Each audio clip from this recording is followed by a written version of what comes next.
कोलकाता में झनक की हालत देखकर पराशर का खून खौल उठता है। सीरियल झनक में जब पराशर झनक को ढूंढते हुए कोलकाता पहुंचता है तो बहुत मशक्कत के बाद उसे ऋषि के घर का पता चलता है। जैसे ही पराशर ऋषि के घर पहुंचता है, वहां वह देखता है कि झनक से एक नौकरानी की तरह काम करवाया जा रहा है।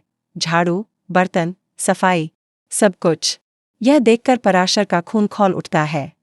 उसे यह भी पता चलता है कि ऋषि और झनक की शादी हो चुकी है, लेकिन घर वालों को इसकी भनक तक नहीं है।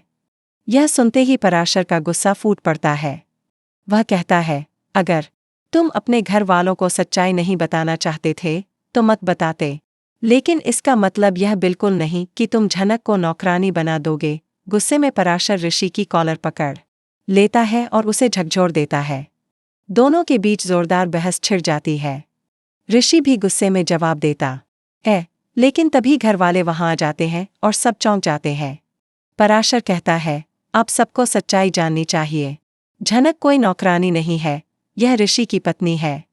गांव में हालातों के चलते इन दोनों की शादी करवा दी गई थी।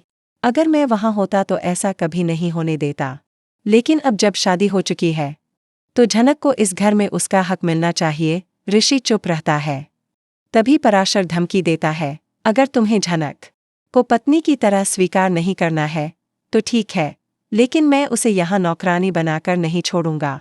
मैं उसे अपने साथ वापस गांव ले जाऊंगा। ऋषि गुस्से में जवाब देता है, मुझे झनक की कोई जरूरत नहीं है, अब चाहे तो उसे ले जाएं। यह सुनकर परिवार वाले हैरान रह जाते हैं।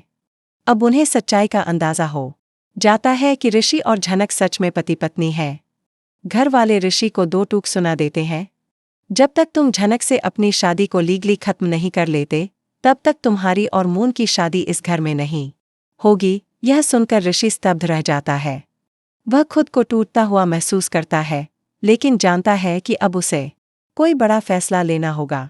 तो क्या ऋषि अब झनक से लीगल डिवोर्स लेगा या फिर हालातों के आगे उसका दिल बदल जाएगा? आगे क्या होता है देखना बिल्कुल मत भूलिए, क्योंकि झनक की कहानी अब नए मोड़ पर है।